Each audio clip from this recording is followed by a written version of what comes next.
এবার একযোগে Iran, Hezbollah, হুথির আক্রমণ, কৌশল পাল্টেও বিপদে দুই রাষ্ট্র।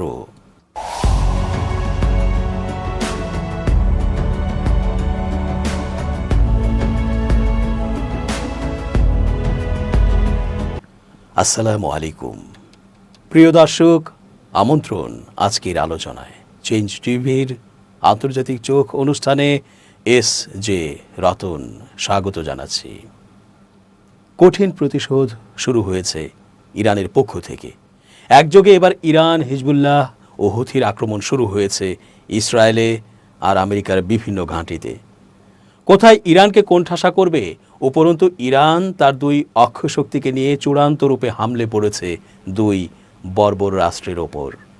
অবিশ্বাস্য ব্যাপার। ইরানের বিজয় আর ঠেকায় কে? অপরদিকে কত না কৌশল আর ভয় দেখাচ্ছে ট্রাম্প। বলছে হরমুজ প্রণালী তারা কেড়ে নেবে, আবার বলছে স্থল হামলা করবে ইরানের বর্ডারে থাকা গোষ্ঠীগুলো দিয়ে। এত কিছু করেও ইরানকে আর দমাতে পারছে না আমেরিকা, ইসরায়েল। এক অপ্রতিরোধ শক্তি হয়ে উঠেছে ইরান। ইরান তার অনুসারীদের নিয়ে ঠিকই সমন্বিত হামলা চালাচ্ছে, অথচ ট্রাম্প তার বন্ধু রাষ্ট্রসমূহকে এত অনুরোধ করল তাকে সাপোর্ট করার জন্য, অথচ সবাই পিছু হটল। ইরান ও হিজবুল্লাহ একযোগে ইসরায়েলে হামলা চালিয়েছে। এ সময় ইসরায়েলের 100টিরও বেশি শহরে সতর্ক সংকেত বেজে ওঠে। ইসরায়েলি সংবাদ মাধ্যমগুলো জানায়, লেবানন থেকে হিজবুল্লাহর রকেট হামলা চালানোর সময় ইরান থেকেও ক্ষেপণাস্ত্র ছোঁড়া হয়। ফলে একসঙ্গে ইসরায়েলের 100টিরও বেশি শহরে সতর্ক সংকেত বেজে ওঠে। এসব হামলায় তাৎক্ষণিকভাবে হতাহতের কোনো ঘটনার খবর পাওয়া যায়নি। তবে হাইফা উপকূলে ক্ষেপণাস্ত্রের ধ্বংসাবশেষ পড়ে অবকাঠামো ক্ষতিগ্রস্ত হয়েছে। দুপক্ষকে আলোচনার টেবিলে আনার চেষ্টার মধ্যেই ইরানের সঙ্গে ইসরায়েল যুক্তরাষ্ট্রের যুদ্ধের পরিসর ক্রমে বড় হচ্ছে। সর্বশেষ তেহরানের সমর্থনে ইসরায়েলে ক্ষেপণাস্ত্র হামলা চালিয়েছে ইয়েমেনের সশস্ত্র সংগঠন হুথি। সংঘাতে তাদের এই অংশগ্রহণ নতুন ঝুঁকিকে সামনে এনেছে।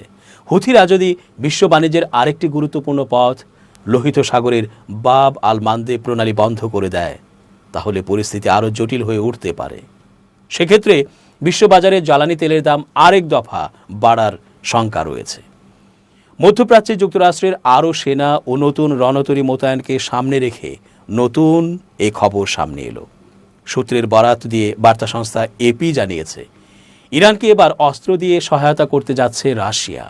তারা তেহরানকে উন্নত সংস্করণের শাহেদ ড্রোন সরবরাহ করতে যাচ্ছে। গেল শনিবার ইরানের সঙ্গে যুক্তরাষ্ট্র ইসরায়েলের যুদ্ধের 4 সপ্তাহ পূর্ণ হয়েছে। এ অবস্থায় ইরানের সঙ্গে আলোচনায় আগ্রহের কথা জানিয়েছে যুক্তরাষ্ট্র। মধ্যস্থতায় আছে পাকিস্তান, তুরস্ক ও মিশর। এরই মধ্যে পাকিস্তানের প্রধানমন্ত্রী শাহবাজ শরীফ ইরানের প্রেসিডেন্ট মাসুদ পেজেশকিয়ানের সঙ্গে ফোনে কথা বলেছেন। পেজেশকিয়ান তাকে মধ্যস্থতার চেষ্টা করার জন্য ধন্যবাদও জানান। তবে তিনি আলোচনায় ইরানের অংশগ্রহণ নিশ্চিত করেননি। গত কয়েকদিনে যুদ্ধের তীব্রতা না কমে আরও বেড়েছে। গত শুক্রবার যুক্তরাষ্ট্র ও ইসরায়েল যৌথভাবে ইরানের অতি গুরুত্বপূর্ণ বেশ কয়েকটি স্থাপনায় হামলা চালিয়েছে। এর মধ্যে রয়েছে ইস্পাহান ও খুজেস্তান প্রদেশের মোবারাকে স্টিল ইন্ডাস্ট্রিজ, মার্কাজি প্রদেশের খান্দাব ভারী পানি উন্নয়ন কেন্দ্র। জবাবে ইরানও পাল্টা আক্রমণ চালিয়েছে। হামলা হয়েছে কুয়েত আন্তর্জাতিক বিমানবন্দর ও সৌদি আরবের রিয়াদের কাছে যুক্তরাষ্ট্রের প্রিন্স সুলতান বিমান ঘাঁটিতেও।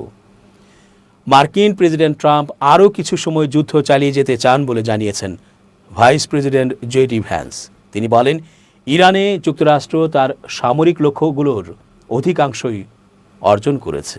তবে প্রেসিডেন্ট পরিকল্পনা করেছেন যুদ্ধ আরও কিছু সময় চালিয়ে যাবেন, যাতে ইরানকে ব্যাপকভাবে দুর্বল করা যায়। ইসরায়েল জানিয়েছে, এই সপ্তাহান্তে ইরান ও লেবাননের 250টি লক্ষ্যে আঘাত হানা হয়েছে। গতকালও ইসরায়েলের সামরিক বাহিনী ইরান থেকে ক্ষেপণাস্ত্র হামলার খবর দিয়েছে। ইরানের পররাষ্ট্রমন্ত্রী আব্বাস আরাকচি টেলিফোনে তার গ্রিক প্রতিপক্ষ জর্জোস গেরাপেট্রিটিসের সঙ্গে চলমান যুদ্ধের অগ্রগতি নিয়ে আলোচনা করেছেন। আরাকচি টেলিফোনে তার আর্মেনীয় প্রতিপক্ষ আরারাত মিরজোয়ানের সঙ্গে কথা বলেছেন। কুর্দি অঞ্চলের প্রেসিডেন্টের বাড়িতে হামলার নিন্দা জানিয়েছে ইরানের সামরিক বাহিনী IRGC। বিশ্ব স্বাস্থ্য সংস্থা জানিয়েছে দক্ষিণ লেবাননে 5টি পৃথক হামলায় 9 জন প্যারামেডিক নিহত ও 7 জন আহত হয়েছেন। গত 24 ঘন্টায় ইসরায়েলে 142 জন আহত হয়েছে বলে তাদের স্বাস্থ্য মন্ত্রণালয় জানিয়েছে। ফলে ইসরায়েলে যুদ্ধকালীন মোট আহতের সংখ্যা 5,689 জনে পৌঁছেছে। ওয়াশিংটন ডিসির রাস্তায় হাজার হাজার মানুষ নো কিংস বিক্ষোভের অংশ হিসেবে মিছিল করছে। ইরানের যুদ্ধ নিয়ে মানুষ উদ্বেগ প্রকাশ করে জানিয়েছে কোনো স্পষ্ট পরিণতি ছাড়াই পরিস্থিতি নিয়ন্ত্রণের বাইরে চলে যাচ্ছে। ইরানের বুশেহর প্রদেশে হামলায় এক পরিবারের 4 জন নিহত হয়েছেন বলে জানিয়েছে প্রদেশটির একজন নিরাপত্তা কর্মকর্তা। ইসরায়েলে হুথির হামলা। ইরান সমর্থিত ইয়েমেনের সশস্ত্র সংগঠন হুথি যুদ্ধ শুরুর 28তম দিনে গেল শনিবার প্রথমবার ইসরায়েলে হামলা চালিয়েছে।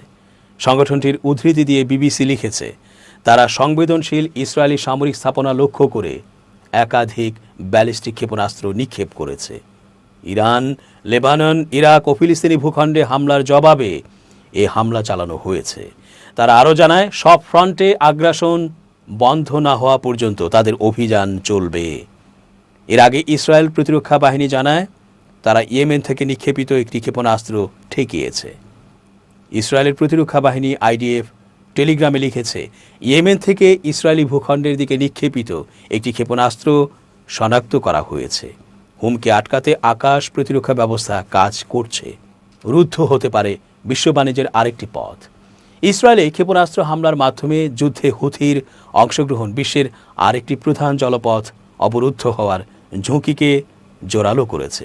বিবিসির প্রতিবেদনে বলা হয়, ইসরায়েলের ওপর হুথিদের হামলা আবার শুরু হওয়া দেশটির জন্য বাড়তি মাথা ব্যথার কারণ হয়ে দাঁড়াবে, যদিও এটি বড় কোনো সামরিক চ্যালেঞ্জ তৈরি করার আশঙ্কা কম।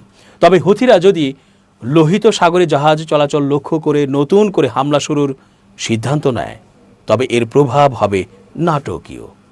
বর্তমানে সৌদি আরব হরমুজ প্রণালী এড়াতে লোহিত সাগর উপকূলের ইয়ানুবু বন্দর দিয়ে পাইপলাইনের মাধ্যমে প্রতিদিন প্রায় 40 লাখ ব্যারেল তেল পাঠাচ্ছে। এশিয়ার বাজারের উদ্দেশ্যে পাঠানো এই তেলের জাহাজগুলো ইয়েমেনের পাশ দিয়ে দক্ষিণ দিকে অগ্রসর হয়।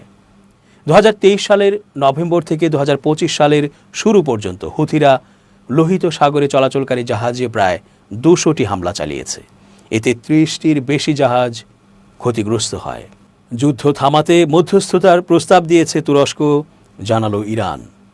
মধ্যপ্রাচ্যে চলমান যুদ্ধ বন্ধে গঠনমূলক ভূমিকা পালনের কথা জানিয়েছে তুরস্ক। ইরানের পররাষ্ট্র মন্ত্রণালয়ের পক্ষ থেকে জানানো হয়েছে, আঙ্কারা এ সংকট নিরসনে কূটনৈতিক প্রচেষ্টা জোরদার করতে আগ্রহী।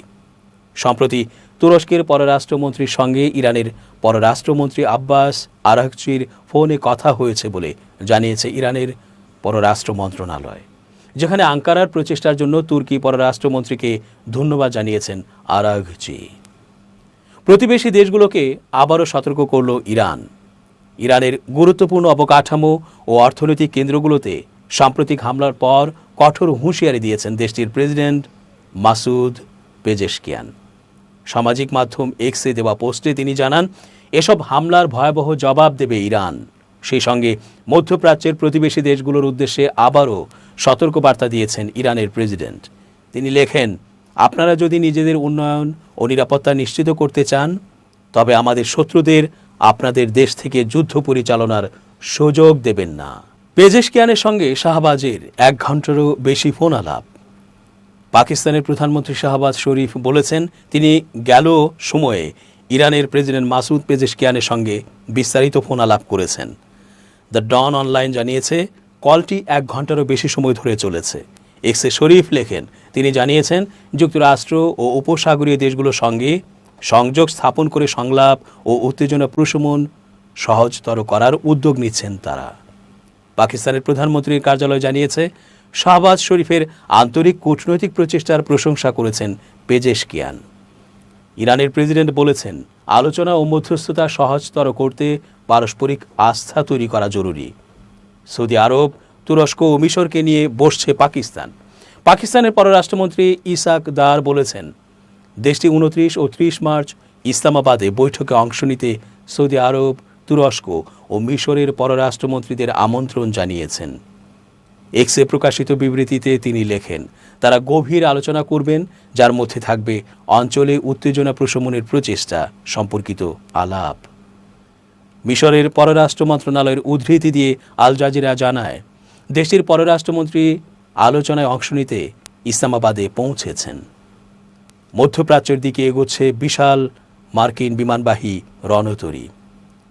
৮০টিরও বেশি বিমান বহনে সক্ষম যুক্তরাষ্ট্রের ভাসমান এয়ারবেইজ ইউএসএস জর্জ H.W. বুশ মধ্যপ্রাচ্যের দিকে এগোচ্ছে। একাধিক সূত্রের বরাত দিয়ে সিবিএস নিউজ জানায়, ইউএস সেন্ট্রাল কমান্ডের আওতায় এটিকে মোতায়েন করা হবে। মার্কিন কর্মকর্তারা বলেন, রণতরীটি ও এর স্ট্রাইক গ্রুপ চলতি মাসের শুরুতে মোতায়েন পূর্ব প্রশিক্ষণ শেষ করেছে। এখন তারা ইরানে যুক্তরাষ্ট্রের অভিযানে যোগ দিতে পারে। এছাড়া দুটি guided missile destroyer USS Donald Cook ও ইউএসএস ম্যাসন এই সপ্তাহে ইরানে চলমান মার্কিন অভিযানে যোগ দেওয়ার উদ্দেশ্যে যুক্তরাষ্ট্র ছেড়েছে। আরেকটি ডেস্ট্রয়ার ইউএসএস রস এ সপ্তাহে যুক্তরাষ্ট্র ছেড়েছে। কুয়েত বিমানবন্দরে ড্রোন হামলা, রাডার ব্যবস্থা ক্ষতিগ্রস্ত। কুয়েত আন্তর্জাতিক বিমানবন্দরে ড্রোন হামলায় এর রাডার ব্যবস্থার ব্যাপক ক্ষতি হয়েছে। দেশটির রাষ্ট্রীয় সংবাদ সংস্থা KNA কুনা এ তথ্য জানায়।